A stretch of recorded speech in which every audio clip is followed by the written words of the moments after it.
Very thankful I had the opportunity to coach a good football game tonight on a Friday night, especially on our campus. It was just tremendous. Our student section, they did an amazing job. Very thankful for just all the fans that were here. Also, I want to thank Coach Fitzpatrick and his staff for just preparing his team and them coming out and playing and competing all 4 quarters. I thought he did a really good job, and he was able to see that as there's no quitting on his football team. And I think he'll turn that team around to be the same way he did at Cortland. He's a real fine head football coach. I actually consider him a friend, and I'm very thankful that I had a chance to compete against him. Questions? We'll start right here with Chris, then go to Dan in the second row. So, Fran, as a defensive backs coach, if Daryl Gill's just going to jump over you, how do you defend that? You just got to pull his arm down. When he goes up, don't jump with him. Try to time the jump and pull his arm. Don't go for the ball. That's what I would do. Then it'll look like I could jump like that. I don't think too many people can go jump with him. Yeah, he did a good job. He's a good football player. I'm happy that he had a chance to get in the end zone a few times tonight and just really sparked the wide receiver room. I'm really happy for him and all the wide routes. They had a really good night tonight. And when you put Steve back in for that series, was that to send a message to your guys, or were you worried about the game getting away, or what at that point? No, it was just something that was needed for our football team, for us to be able to continue to grow as a team and continue to push towards and continue to grow our culture. By having him in, he would enforce the expectations that sort of you had the rest of the game? He's the leader of our football team, so anytime you want to make sure you're implementing something, you want to have the leader do it. He's the leader of our football team, so I felt it was best to have him in another drive. Right, second row on the end here with Dan.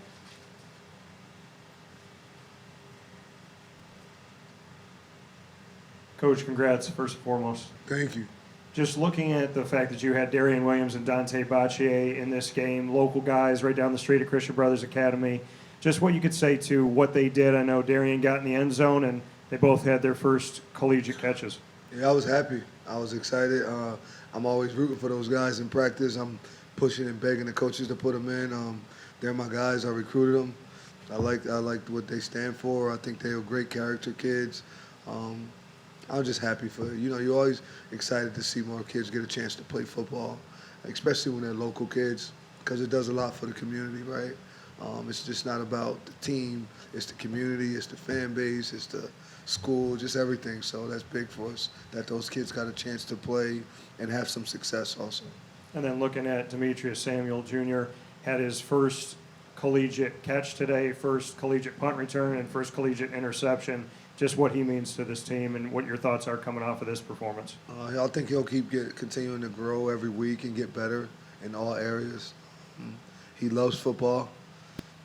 He's just going to keep growing, right? He's good. He's 17 years old. He should be a senior, and he's just constantly getting more and more comfortable in the game. He's getting more and more comfortable of our coaching style, just coaching him and pushing him. And he's a good player, right? I just hope that he continues to get better every week. We'll go to Zach right here in the first row. Coach, obviously Will Nixon was starting in place of Yasin Willis tonight. He had the fumble in the first half, but just how did you see Will respond after he had the fumble in the first half? I just told him what's next. Everybody gonna make mistakes. Mistakes are made in life. It's how many times you're gonna get up, right? You fall 8 times, you better get up 9. You'll be fine. So just go another round. He was fine. Will's a tough kid. He just didn't hold on to the ball right. Ball got out. So we just kept it moving, right? Once it happened, I honestly forgot about it until I went in at halftime and I asked a couple questions, and then they brought that up that he had fumbled once. You were a little bit more balanced in terms of running and passing tonight, in terms of play selection. Is that something you want to do looking forward in terms of having that balance? I would love to be able to have the balanced offense, right? But it's whatever the defense gives you want to be able to take. I just want to have points more than they have at the end of the game, to be honest. We're right here to Brett in the first row, and then Mark right after that. Fran, I was just wondering what you thought about Byron Washington's performance out there, getting a lot of reps and opportunity. I thought he did okay. I got to watch the tape to completely tell you that, but I thought he did well. I didn't hear him screaming his name like he had any busts right on the headsets. But I was proud of him. That was our goal, to get him in the first quarter and to have him keep playing. We'll be a better football team when Byron Washington is able to just keep competing and playing. You know, I've been pushing Byron a lot, right? I'm pushing him to go be successful, to go be great, right? We got a lot of freshmen that got in today that played, that we think can play, and that are helping build the culture and build this program the way it needs to be built. And he's one of those guys. So we're happy that he got a chance to get in the mix early, and it wasn't just in the fourth quarter. It was in the first quarter, because he's going to be a pivotal part of bringing Syracuse back to where you guys all understand and know where we can get to. Mark and then Christian. Coach, right over here. Coach. Oh, sorry. Steve Angeli joined some pretty elite company today, accounting for 6 touchdowns, Jim Brown and Eric Dungy. Can you talk about what he showed you today and his progression so far through the year and his performance today? I mean, just the fact that you said Jim Brown and Eric Dungy, I mean, that's amazing to say that. Anybody that joins anything with Jim Brown, I mean, they should just go home and just sit back and think and be thankful, right? Just for who he is, right? I think football, Syracuse football is Jim Brown. It is 44. But I think that Steve is, he's working really, really hard. He has great character. He's a good football player. And he's continuously getting better. You know, he's getting better every week, and he's going to continue to grind and grow. And he loves to learn, you know, and he's a leader. And the guys are gravitating to him more and more. And that's amazing that he got to join Jim Brown and Dungy, you said? I don't want to mess the name up. Eric Dungy. Yeah, I mean, both of those guys were amazing here, so I'm proud of him that he had a chance to join that. Go Christian, you're right in the front row. Coach, congratulations again on the win. Thanks, Chris. When you have so many guys like Demetrius Samuel, Jamie Tremble, Chase Simmons, guys who can play both sides of the ball, how pleased are you that you have the athletes on your team that can play both? I didn't really understand the middle part. How what? How pleased are you that you have the athletes on your program to play both sides of the ball? I mean, I'm thankful, right? It's because if someone gets hurt, you have someone that can go in and help and being able to do that. But I'm also pleased that they're able to learn both playbooks, right?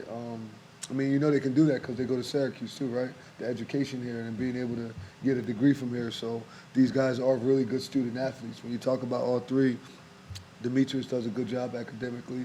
Jamie Treble's a good academically, and so is Chase. So having all three of those guys being able to do a good job in the classroom, it's a direct correlation between academics and football. So it's not a surprise that they're doing a good job at both, and I'm very pleased.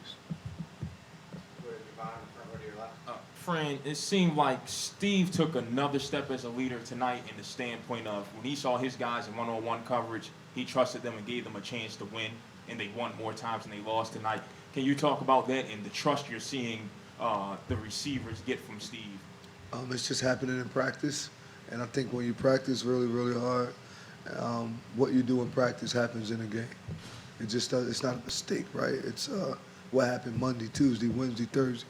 This week it was Sunday, Monday, Tuesday, Wednesday, then Thursday, right? It was just all those things. And it's just us locking the doors, closing out all the noise, and just making sure that we're growing closer as a family, that the love is genuine and it's real, and we want to see each other be successful. So we're all working at a better rate right now. We're working at a higher level. Everybody said we're going to put our feelings to the side.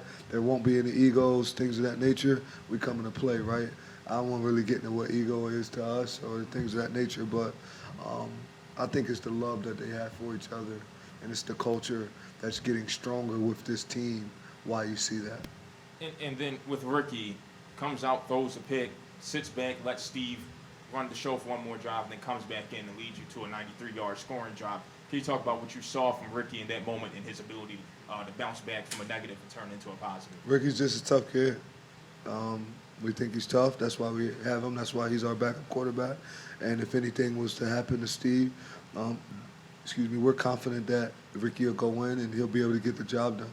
Like, Ricky's a winner, right? And then the interception had nothing to do. I mean, of course he threw a pick. All right, sure, it's the game. Things happen. But then it was Steve, go in. This is what I want done. We're going to go score right now with the ones. Then we're going to go score with the twos. And that's going to happen that way because you're a winner and you're a winner. and go show them what you guys can do. So they were both able to do that, and they're boys, right? They watch tape together every night, so it was good to be able to see that. We'll go to Cooper, front row middle. Fran, I know that Justice Ross Simmons came out of the game with an injury. Do you have any update on his Right, health good. It's status? his finger. He'll be straight. It was his finger. And with all the performances that your wide receiver has had today, just focusing on a guy like Jalen Hornsby, what did he show you today about the impact that he can make both on this team in the future and right now this season? I just keep getting better. I'm proud of him. I'm thankful for him. I know him since he was a baby, right? From where I'm from. So I'm very thankful that he had a chance to come here and that he's playing here and that he's doing a good job. And I think the sky's the limit for him. I think if you go check out academically, he had over 3.0. He doesn't miss things. He's always everywhere on time. And you can see it on the football field. He's playing that same way. He's a good character kid that does well on and off the football field. So I'm very, very happy that he was able to have that success today. We'll go to Ashley all the way in back on the TV deck. Coach, you guys obviously were able to get in a lot of different guys on both sides of the ball tonight. Hart, Malachi Coleman, Luke Carney. Just what does it mean for you guys moving forward that you were able to get them some in-game experience? It helps us because this is a long season and we're about to start conference.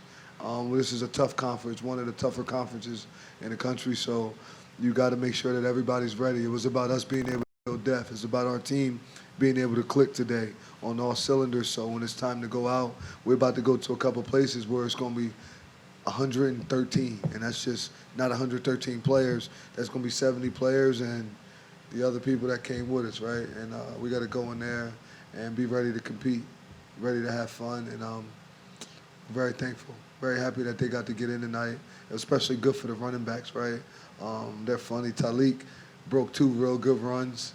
Then he just runs off the field. And I'm like, what the freak are you doing? Like, what are you doing? I got to let my boy eat too. I said, what? Like, that's not your job, but that's the love that they have for each other, right? Most people wouldn't do that. They just want to stay in and go. And I'm happy that they got to get in. It shows us if those guys get hurt, and the older guys, we got young guys that can play all over the field, especially at wideout, right? We got a lot of wideouts, and those running backs are fast. I mean, those kids are good, so I'm thankful for them. Go to Jack in the second row. Coach, from week 1 till now, what have you learned about this team? We love each other. We get closer. I think we're relentless, we're tough, and they kind of answer the call. They answer the call. Hi, Coach. Congratulations. Thank I you. was just wondering if you had a specific defensive strategy on Reed Swanson tonight. I know he was a big force for Colgate's offense. Who's that, number 0? Nah, he was a good player. He wasn't the guy that it was number 9, and we just did certain things, but it was like, let's sit back and do it. He could jump. He had 2 touchdowns, didn't he? Mhm. Yeah. I was cussing somebody out after one of them he had. He's a good football player. I think that the sky's the limit for that kid. We didn't really have anything particularly for him, but I think that he did do a good job. I'm happy for him, happy for his family. That's a big deal for him to play at Colgate and getting a great education, but then to come out in the football game against Syracuse and be able to catch 2 touchdowns, man. He did a good job. Happy for that kid. Thank you. Take a couple more for Coach. We'll go right to Mark. Hey, Coach, over here. As dynamic as your offense was today, your defense gave up more than 400 yards. What did you see from your defense today that needs to be corrected moving forward?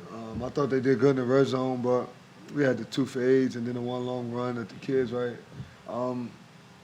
Just the game. It's the monotony of football, right? You got to get the young guys, got to come in and still be on the same mental as the older guys were. They drove down the field a little bit against the first team, and then we ended up catching an interception. So that's the situation. We got in the red area. We were able to make them, not allow them to score, right? We were able to get a takeaway. So that helped us, but then when the young guys got in, we got to be able to do the same thing. That didn't happen that way. And they'll keep getting better. We're working in practice. I'll give them an opportunity to get those reps in practice so they can continue to get better. It's just a part of the game, right? It's just what happens in a football game. We'll go to Justin right here on the end, and then we'll finish with Ashley in back. Hey, Coach, what does it do for your local recruiting pipeline to have guys like Darian and Dante get raw? And why is that so important for the future of your program? Oh, they got to come. I mean, why would you leave? Why do you have to go anywhere else? Before, it was like everybody from here. I don't know how to say this without I'm not trying to like go at any other coach that was here, but a lot of people went other places and went to try to do those things at other places to succeed and be successful. I think why would you have to do that if you could come to Syracuse, get a great education, play really big-time football, and have an opportunity to be seen every Saturday? There's nothing better. You can play Saturday, play Friday night, go to church Sunday with your whole family, come right back to study hall Sunday evening. So, I mean, it's the best of both worlds here. I would stay here and do it, and I'm just trying to make sure everyone understands and knows. There's a pipeline. You're not leaving. You're coming to play for me if you're from this area. And last question to Ashley back. Coach, we saw Jamie Tremble get to the quarterback. He had a sack tonight. Obviously, defense, a new role for him. Just how have you seen him kind of develop defensively? He's getting better every week. That was our goal, to make sure he keeps getting better before we get in the conference, and I'm just pushing him. And I think he could be one of the best players on our football team. I think eventually, honestly, he could end up being a first-round draft pick at linebacker. Like, he is explosive. He can play ball. His brother plays in the NFL. Dad was a starter at Georgia. Just comes from an athletic family. And he's just a great kid. Another 3.0 GPA academically, just do everything well. So he's a great kid, and I'm so happy that he got the sack. Like, I was so excited because I called him the other day, and I said, I know you've been focusing both sides, but you're just going to play defense this game. I want you to get better on defense because you could be an equalizer for us, and we need you. And he was like, whatever you want, Coach, as long as I'm on the field. I mean, that's what I knew he would say anyway. But just a great kid. I'm very happy for him that he got a chance to have some success early on defense. And he's going to do well in conference. It's going to be fun watching him play ball here over the next 3 years. All right, thank you, Coach. Thanks a lot.